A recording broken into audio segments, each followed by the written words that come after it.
هم خدا خواهی و هم دنیای دون. این خیال است و محال است و جنون.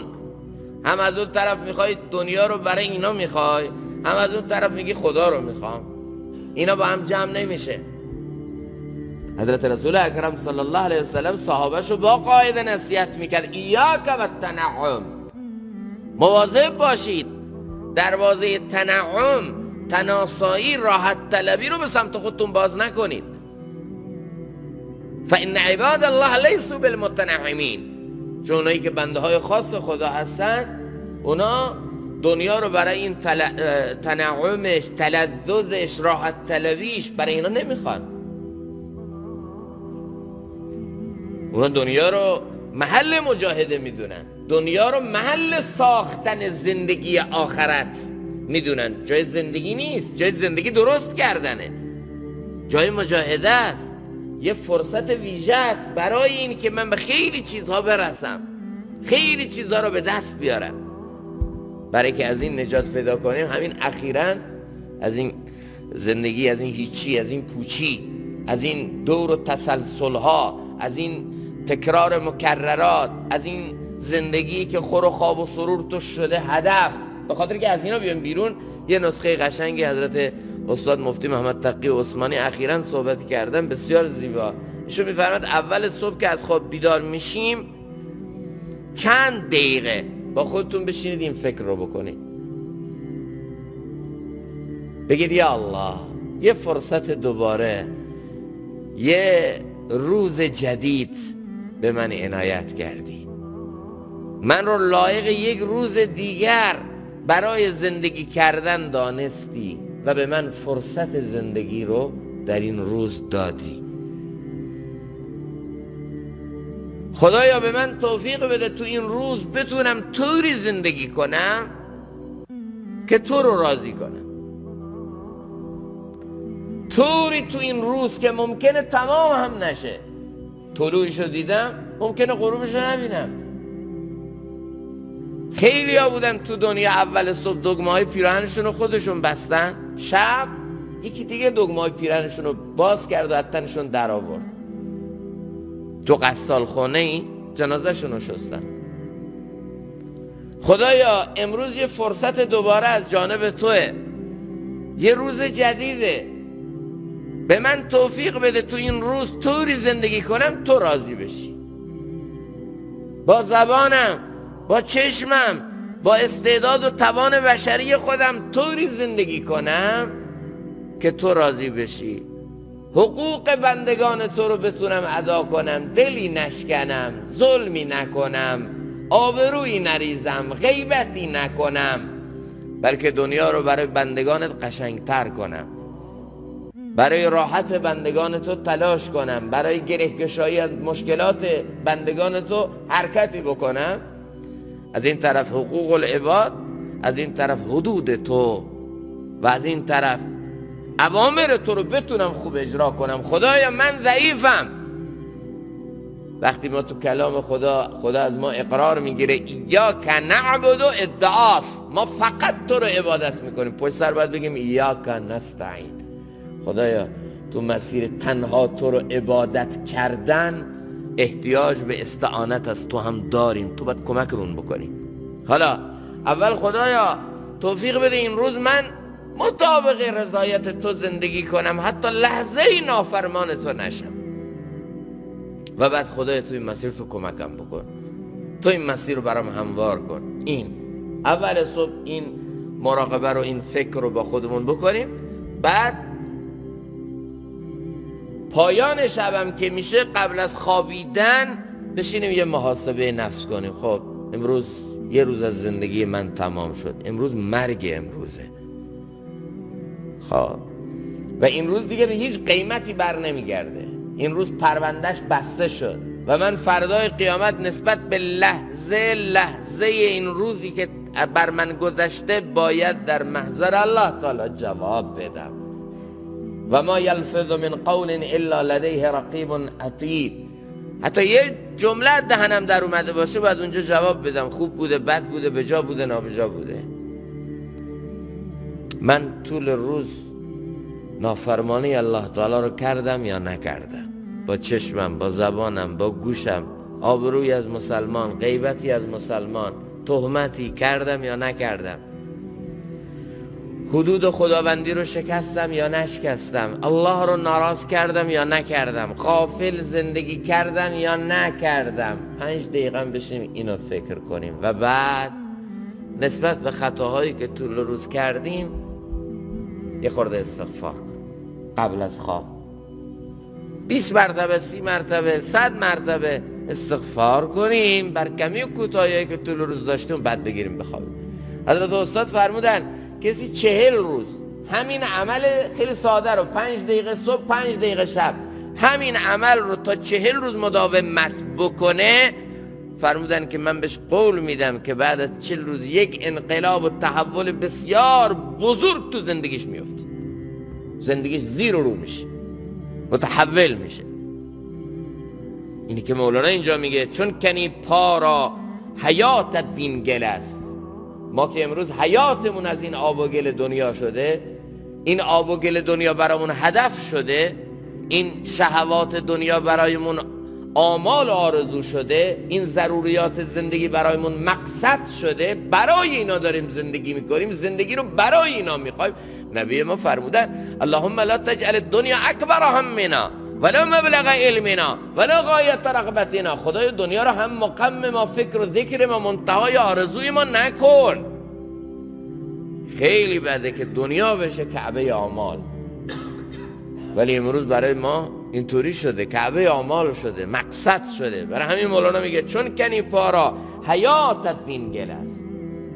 تو اصلا زندگی تو گره زدی به اینا، اصلا زندگی رو برای اینا میخوای. چطور میتونی از اینا دل بکنی؟ چطور میتونی از اینا جدا بشی؟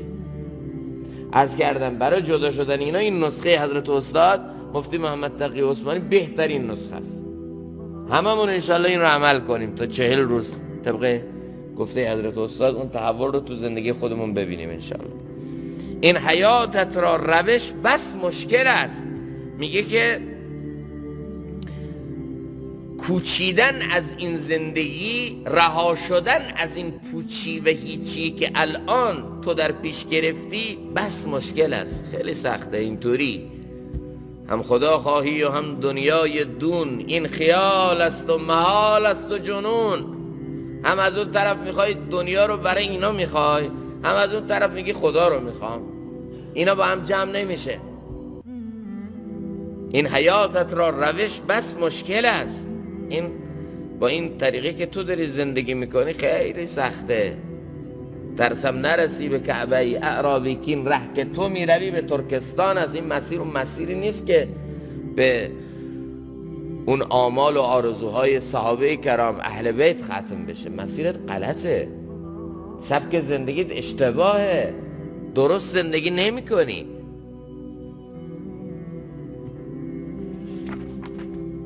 چون حیات از حق بگیری ای روی، پس شوی مستغنی از گل می روی. اما اگر حیات از خدا بگیری، یکی از عیش، یکی از حیات.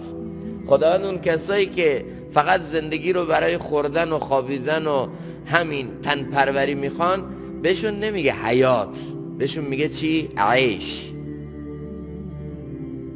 من اعرض عن ذکری فان له معیشتا ضنکا. این یه معیشته، یه عیشه، عیش حیوان صفتانه. یأکلون و یتمتعون کما تأکل الانعام. میخوره میخوابه غافلانه، همینا رو کرده برای خودش هدف و برای اینا زندگی میکنه. این معیشته. اما حیات طیبه اگر از خدا میخوای، زندگی لذت بخش اگر از خدا میخوای، بایستی پس حیات از حق بگیری ای روی، ای سالک، ای کسی که رونده این راه هستی. اگر حیات از خدا بگیری مستغنی میشی. نفس ما مثل جهنمه. چرا؟ چون این همین نفسه که انسان رو به جهنم میکشونه. و همونطوری که ما بین این نفس که مقدمه جهنمه و جهنم یه سنخیتیه، مجانستیه. جهنم سیری ناپذیره. هر چی توش میریزی میگه هل من مزید، بیشتر میخواد. نفس اینطوریه، هر چی لذت‌های حرامش رو خواهشاتش رو بهش بیدی تشنه تر میشه. مثل تشنه‌ای که آب شور بخوره، نیست آب شور درمان آتش. بنابراین نه تنها تقاضای دینداری و تقاضای تقوا اینه که ما نفس رو آزاد نذاریم، بلکه تقاضای عقلم همینه، الکیس من دان نفسه، که جلوی نفس تو آزاد نذاری، چون نفس سیری ناپذیر میشه. نفس اگر لذت جو شد اون موقع هیچ چی سیرش نمیکنه. نفس لذت جو حتی اگر لذت رو تو سمم ببینه، سم میخوادش. دیدید الان خیلی از مواد مخدر صنعتی اومده طرف میفهمه این سمه، کبدشو وجودشو زندگیشو به باد میده، میفهمه سمه ولی میخواد، چون یه نفس لذت جو اصلا غیر قابل کنترل شده دیگه. اصلا مهار این نفس، کنترل این نفس دست این آقا نیست، ول کرده نفسو یه جایی، حالا رسیده به یه مرحله که بخواد کنترل کنه هم نمیتونه.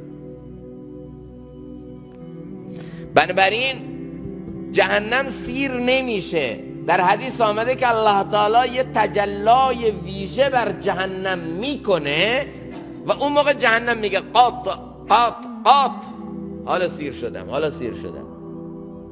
اون تجلا سیرش میکنه، هیچ دیگه سیر. و همین حضرت استاد مولانا حکیم محمد اختر رحمت الله تعالی میفرمود تو دنیا هم اگه قرار نفس ما سیر بشه فقط با اون تجلا سیر میشه. یه تجلای از ذات الله تعالی بر این دل بیفته، اون موقع این دل مثل دل شیخ عبدالقادر جیلانی مملکت نیمروز رو هم به یک جو نمیخواد. اون موقع از تمام شراب و کباب دنیا مستغنی میشه، از مملکت 7 اقلیم عالم مستغنی میشه وقتی این تجلای الهی بر او بیفته. تنها و تنها چیزی که نفس ما رو مستغنی میکنه و نفس ما رو از این آتش، تشنگی، از این ولع نجات میده همون تجلاست. و اون در گروه اینه که حیاتو از خدا بخوای، حیات طیبه رو، زندگی تو از خدا بخوای، نه از این چیزای ظواهر مادی بیرونی. چون حیات از حق بگیری ای روی، پس شوی مستغنی از گل می روی. اون موقع از این گلزار مادیات و شهوات مستغنی میشی، بی نیاز میشی و میتونی اون موقع به سمت قلمرو معنا، حقیقت، کمال انسانی اون موقع حرکت بکنی. شیرخواره چون زدایه بکسلد، لوتخواره شد مرو را میهلد. شیرخواره تو از شیر مادر نگذره، لوتخواره نمیشه. یعنی اگه قرار سفره‌های رنگارنگ جلوش پهن بشه، قرار طعم‌های مختلف رو تجربه بکنه، راهش اینه که از شیر بگذره، یه فطامی رو، یه مجاهده‌ای رو، یه جدایی رو باید تجربه کنه. از یه مرحله باید پا رو فراتر بذاره، بره به مرحله بالاتر. شیر رو باید فدا کنه. اگر شیر مادر رو فدا نکنه نمیتونه این همه غذای رنگارنگ رو، این همه طعم‌ها و ذائقه‌های مختلف رو تجربه بکنه. حالا اگر قرار من هم نفسم حلاوت ایمان رو بچشه، قرار من، ببین در حدیث آمده ان النظر سهم من سهام ابلیس مسموم من ترکها مخافتی ابدلته ایمانا یجد حلاوته فی قلبه. میخوای حلاوت ایمان رو تجربه بکنی، راهش اینه که از تیرهای زهراگین شیطان، از چشم چرانی ها خودتو حفظ کنی. اونجا از یه چیزی گذشتی، اینجا به یه چیزی دست پیدا میکنی. مثل یه شیرخواره که از شیر مادر میگذره، سفره ها بعدن جلوش پهن میشه. تو هم اگر آمدی از هر مجاهده‌ای که برای نفست کردی، از هر لذت حرامی که به خاطر خدا گذشتی، از این طرف الله تعالی دروازه حلاوت‌های ایمان، لذت‌های معنوی، حیات طیبه رو برات باز میکنه. چرا امروز لذت مناجات خدا نیست؟ چرا امروز لذت حضرت عثمان رضی الله تعالی میگه اون دلی که از زنگار معصیت و شهوات پاک باشه از خوندن قرآن سیر نمیشه. چرا امروز دلای ما اون لذتی که صحابه و اهل بیت از قرآن میبردن نمیبرن؟ چون دل بیماره. معده‌ای که مریضه اگه مرغ سوخاری خیلی خوشمزه هم بذاری جلوی با رب انار بازم پس میاره. مشکل از این مرغ نیست، مشکل از این معده ناسالم و مریضه. امروز مشکل از اون عبادت ها و اون خلوت ها، مشکل از اونا نیست، مشکل از منه که نمیتونم از اونا لذت ببرم چون بیمارم. شما یه چیزی که مال چشم نیست اگه تو چشم فرو بره چشم آشوب میکنه، اشک میباره، عفونت میکنه، تا اونو پس نزنه آروم نمیگیره، هیچی هم نمیتونی خوب ببینی، درد میکنه، آلارم میده، هشدار میده این مال من نبود چرا تو من رفت، تا اونو پس نزنه آروم نمیگیره. این گوش یه چیزی که مال گوش نیست اگه توش فرو بره چرک میکنه، درد میگیره، آلارم، هشدار میده این مال من نبود چرا این رفت تو گوش، تا اینو پس نزنه بیرون نکنه آروم نمیگیره. معده اگه یه چیزی که مال معده نیست، یه ویروسی، یه میکروبی، یه چیزی که مال معده نیست تو معده فرو بشه حالت تعب میگیره، آلارم، هشدار، پشت سر هم دیگر معده داره بهت رفلکس میکنه، هی ترش میکنه، هی بالا میزنه، این چی بود به من دادی این مال من نیست، تا اینو دفع نکنه، تا اینو پس نیاره آروم نمیگیره. دل هم یه چیزی داره، اگر اون چیزی که مال دل نیست تو دل فرو رفت دل آلارم میده، هشدار میده، چراغ چکش روشن میشه، استرابها، استرسها، فشارهای روحی مال من نیست، چرا اینو به من دادی؟ دل بیقرار میشه، دل مضطر میشه، دل پریشان میشه، تا اینو پس نزنه بیرون. ما هم به جای اینکه اینو دفع کنیم، درمانش کنیم، یه چیز دیگه هم میذاریم روش که مال دل نیست، باز یه چیز دیگه هم میذاریم رو دلش که مال دل نیست، کلا عالم دل ما از بین میره. ختم الله علی قلوبهم، طبع الله علی قلوبهم، هی میریزه از اون چیزایی که مال دل نیست تو دل، تا نهایتا دل چیکار میکنه؟ مهری میخوره، بسته میشه، فطرتش مسخ میشه، عالم درونش به باد میره، یه جایی به این مرحله میرسه. الله همه را حفاظت بکنه. بنابراین اگر میخوای توی عالم روحانیت خدا رشدت بده، راهش اینه که از اون طرف به نفست از لذتهای حرام و شهوات فشار بیاری. اینا مثل دو تا کفه ترازوه. خب اگه این کفه شهوات و کفه نفسانیت و کفه لذتهای حرام رو سنگین کردی، کفه دل و روحانیتت سبک میشه، میاد بالا. برعکس اگر از این طرف لذتهای حرام و شهوات و اون بدیهایی که در حقیقت رذائل رو از نفس دور کردی، یه مجاهده میخواد، یه سختی میخواد، اما نتیجه اون مجاهده اینه که از این طرف حلاوت ایمان، حیات طیبه، طعم هم کلامی با الله تعالی، طعم اشکباری با ذات الله تعالی، اینا نصیبت میشه، اینا رو الله تعالی بهت میده. حضرت استاد میفرمودن اون کسایی که عادت به یک اعتیاد رفتاری مثل چشم چرانی دارند، الله همه را حفاظت بکنه، اینا ابتداعاً چشم چرانی میکنه، توبه نمیکنه، کم کم در دلش وحشت، در دلش ظلمت میاد. اولین مرحله ظلمت میاد، یعنی تاریکی. مرحله بعدی وحشت میاد از عبادت، از طاعت، از بندگی الله تعالی، وحشت.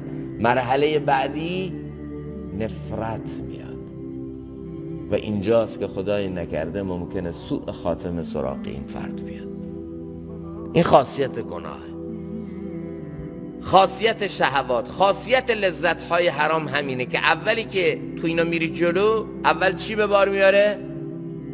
ظلمت، تاریکی ها. عبادت میکنی میبینی اون ذوق، اون حلاوت، اون لذت توش نیست، گرفته شده اینا.